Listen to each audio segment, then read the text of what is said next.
சொன்னார்கள் ஸல்லல்லாஹு அலைஹி வஸல்லம், அர்ரிபா வட்டி இருக்கிறது, 70 ஹௌபன், வட்டிக்கு 70 படித்தரங்கள் இருக்கிறது. அதில் ஆக குறைந்தது என்ன தெரியுமா? ஐயத்தியர் ரஜுலு உம்மஹு, இப்னு மாஜால வரக்கூடிய சஹீஹான ஹதீஸ். வட்டியில் ஆக குறைந்த பாவம் ஒரு மனிதன் தன்னுடைய தாயோடு விபச்சாரம் செய்வதற்கு சமம். இதை விட கேவலமான ஒரு வார்த்தை வேணுமா? யாராவது விரும்புவார்களா தாயோடு சேர்வதற்கு? அதை விட கேவலமான ஒரு பாவம் இந்த உலகத்தில் இருக்குமாக இருந்தால் அது வட்டி என்றார்கள் ஸல்லல்லாஹு அலைஹி வஸல்லம். முஸ்னத் அஹ்மதுல வருது. இதெல்லாம் இந்த மிம்பரை சாட்சியாக வைத்து நாம் ஒத்தி வைக்கிறோம். நன்றாக கேளுங்கள், நன்றாக விளங்கிக் கொள்ளுங்கள். முஸ்னத் அஹ்மதுல வருது. சொன்னாங்க ஸல்லல்லாஹு அலைஹி வஸல்லம், திர்ஹமு ரிபன், திர்ஹமு ரிபன். எங்கட பாசையில சொல்றேன்டா, ஒரு ரூபா காசு வட்டி. யக்குலுஹு ரஜுலு வஹுவ யஅலம், தெரிந்து கொண்டு அறிந்து கொண்டு ஒரு ரூபாய் வட்டி சாப்பிடுவது இருக்கிறது. சொன்னார்கள், அஷத்து மின் சித்தத்தி வ தலாதீன ஸன்யத்தன், 36 தரம் விபச்சாரம் செய்வதை விட ஒரு ரூபா வட்டி எடுக்கிறது பயங்கரம் என்றான். 36 தரம் விபச்சாரம். திருமணம் முடித்த ஒருவர் விபச்சாரம் செய்தால், இஸ்லாமிய நாடாக இருந்தால் அவரை கல்லால் அடித்து கொலை செய்ய வேண்டும்.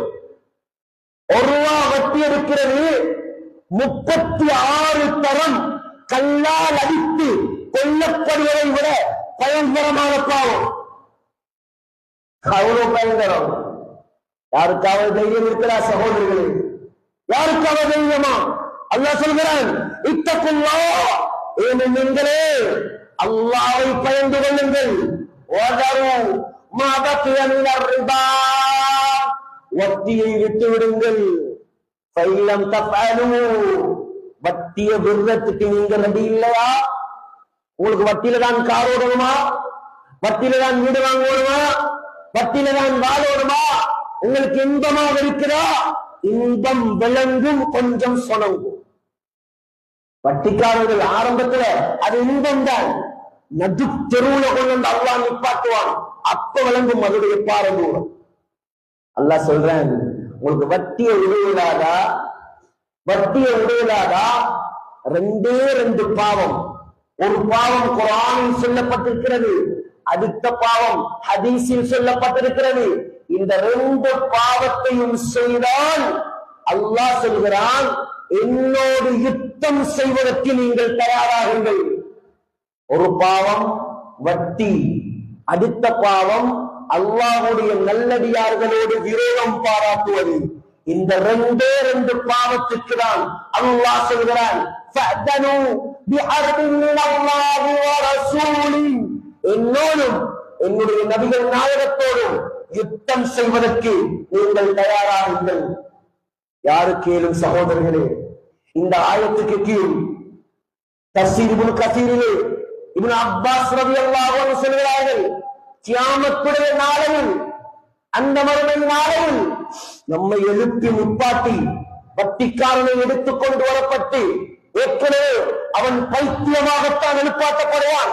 குர்ஆன் அவர்கள் யதகப்பத்துஹு ஷைத்தானு மினல் மஸ், பேய் பிடித்தவனைப் போல, ஜின் பிடித்தவனைப் போல, ஷைத்தான் பிடித்தவனைப் போல பைத்தியக்காரனாகலாம் கியாமத்துடைய நாளையில் வட்டிக்காரன் எழுப்பாட்டப்படுவான். சகோதரர்களே, அந்த நிலையில் இவரை கொண்டு வரப்பட்டு இவருடைய கையிலே ஒரு வாளை கொடுத்து, ஹாரிபில்லாஹ வ ரசூலா கமா குன்த துஹாரிபுஹுமா ஃபித் துன்யா, உலகத்தில் வட்டியை எடுத்து அல்லாஹ்வோடு யுத்தம் செய்வதற்கு நீ தயாராகினால், அதே போல இந்த கியாமத்துடைய நாளையில் இதோ வாளை பிடி, அல்லாஹ்வோடு யுத்தம் செய். சொல்லப்பட்டால் எப்படி இருக்கு கேளுமா? உடுப்பில்ல, செருப்பில்ல, நிழல் இல்ல, சொந்த ஊர் இல்ல, குடிக்கிறதுக்கு தண்ணி இல்ல, மனைவியே உதவிக்கு இல்ல, பிள்ளைகளே உதவிக்கு இல்ல, பெற்ற தாய் தகப்பனே காணல, யாரை கூட்டிக் கொண்டு அல்லாஹ்வோடு யுத்தம் செய்வதற்கு நீ தயாராகுவாய்? சைன் வைப்பவர்கள், சாட்சியாக இருப்பவர்கள் முழு பேரும் வட்டிக்காரர்கள். ஆக்கிலுர் ரிபா சொன்னார்கள், வட்டி சாப்பிடுவன் நாசமா போகட்டும். நான் அல்ல, ஸல்லல்லாஹு அலைஹி வஸல்லம் சொன்னார்கள், வட்டிக்கு கொடுப்பவன் நாசமா போகட்டும். வட்டியை எழுதுகிறானே அவனும் நாசமா போகட்டும். வட்டிக்கு சாட்சியாக வருகிறானே அவனும் நாசமா போகட்டும். யார் வட்டி கடைகளில் வட்டிக்கு சைன் வைக்கிறீங்களோ உங்களை எச்சரிக்கிறேன், நீங்கள் அல்லாஹ்வோடு யுத்தம் செய்வதற்கு சைன் வைக்கிறீர்கள். லேசான சைன் அல்ல. ஒரு சிலர் கட்டடங்களை கட்டி வட்டி கடைகளுக்கு வாடகை கொடுத்திருக்கிறாங்க. நீங்க வட்டி கடைக்கு வாடகை கொடுக்கலங்க, அல்லாஹ்வோடு யுத்தம் செய்யக்கூடியவர்களுக்கு வாடகை கொடுத்திருக்கிறீர்கள். உங்களுக்கு வரக்கூடிய வருமானம் பச்சாரம். ஆகையால் இது எச்சரிக்கை பயங்கரமானது.